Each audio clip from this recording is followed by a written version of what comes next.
you on both sides, which is all right, because I'd also like to address my remarks to Mrs. Higgman's class, who I get the joy of seeing every day as well. It is difficult to put into words my affection for you all, as well as to keep my good wishes to a minimum. How can I squeeze all this love into 2 minutes? It will also be a miracle if I get through this without crying, but I'm armed.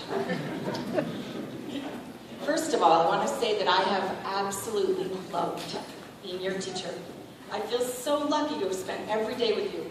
You truly are a great group of kids. Although you have much in common, including various hobbies, sports, and interests, a desire to excel, good humor, and concern for other people, it is your differences that make you truly special. You are a wonderfully varied group of students.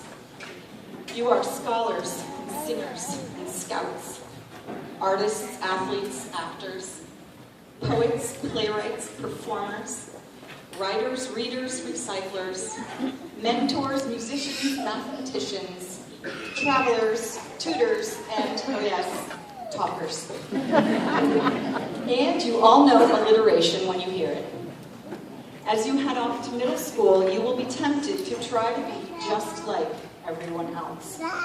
It's a little scary to stand out from the crowd, but I encourage you to do so. Just think, if every piece of our class family quilt were exactly the same, it'd be a pretty boring quilt. Dr. Seuss, who you may remember from your younger days, said, "You have brains in your head, and you have feet in your shoes, and you can steer yourself in any direction you choose." So I encourage you to choose wisely. Remember, you will be defined by those choices you make. And I hope you have learned to be open-minded and not judgmental. I hope you remember to keep an open heart and look for the good in everyone. Of course, you all know that making good choices means doing the right thing, even when nobody's looking.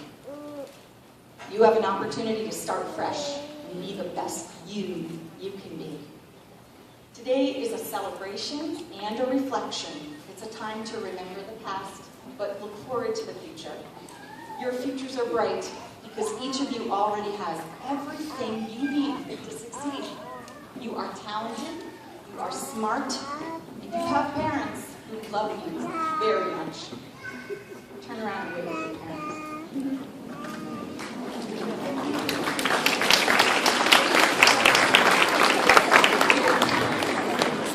Of course, no matter how accomplished you are, there is always room for improvement. So don't be afraid to try something new and be willing to risk failure. So dream big, keep on dreaming. Today is not only your 5th grade promotion, but it is your very last day of elementary school. So I guess Dr. Seuss knew that sometimes happy occasions can give us mixed emotions. So I'll leave you with this final quote from Dr. Seuss. Don't cry because it's over. Smile because it happened. I am proud of you. I believe in you.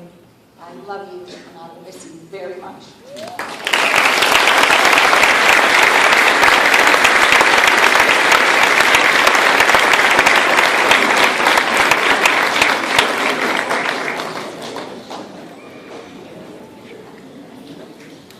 Would my class please stand?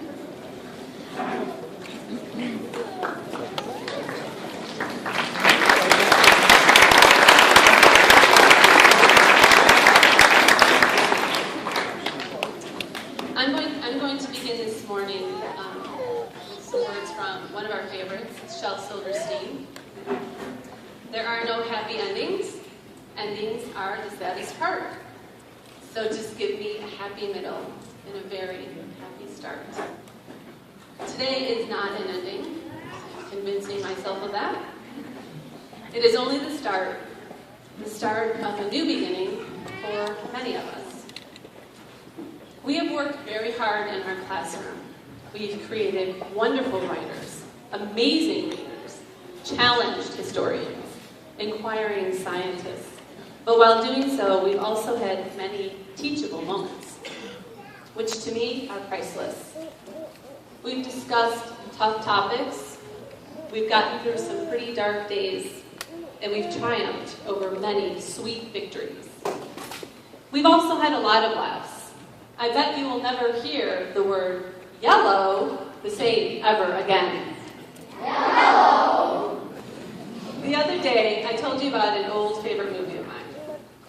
It was about a bunch of kids who are forced to spend an entire day together, who probably wouldn't normally hang out together. I compared this class to our group in the respect that I clearly remember the unsettling looks on some of your faces when you came through my portable door. I actually had some of you come up to me and say, you know, Mrs. Hageman, I don't really know many people in my class this year. And I reassured you that it wouldn't be a problem for long. One of the life lessons that I've emphasized is that sometimes you might be lucky enough to work with a best friend, but many times you won't. Whether it's in elementary school, middle school, college, in your future workplace, but what is imperative is that you learn to work together, put your differences aside, and work toward a common goal. That is exactly what you did every day, and I got to watch it happen. We've learned to encourage, not discourage, build each other up, not tear each other down. And because we've done that, we've grown closer and stronger. So, as we leave each other today, know that you, somehow, some way, helped, supported, encouraged, and cheered on other classmates and helped make a positive difference in their lives. You have, indeed, paid it forward. The bell has rung, our time is up, and we have shared our different backgrounds, personalities, and stories. So, today, my breakfast club. As we depart today, we leave as a robotic engineer, a future NFL pro, a lacrosse star, a risk taker, a sassy supermodel, a daredevil, an unforgettable front face, an engineering expert, a future team of inventors, potential man of the year, soccer star, eat, sleep, dance diva, a future MLB player, a Lorax lover, baker extraordinaire, an almost Olympic track runner, dynamic dancer, a future basketball boss, an animal lover, a self-proclaimed weirdo, and one Speedy Gonzalez. And me, I have been a believer. I believed in you then, I believe in you now, and I absolutely will always believe in each and every one of you. You are now ready, and I am so proud. I do love you. Thank you for sharing your children with me.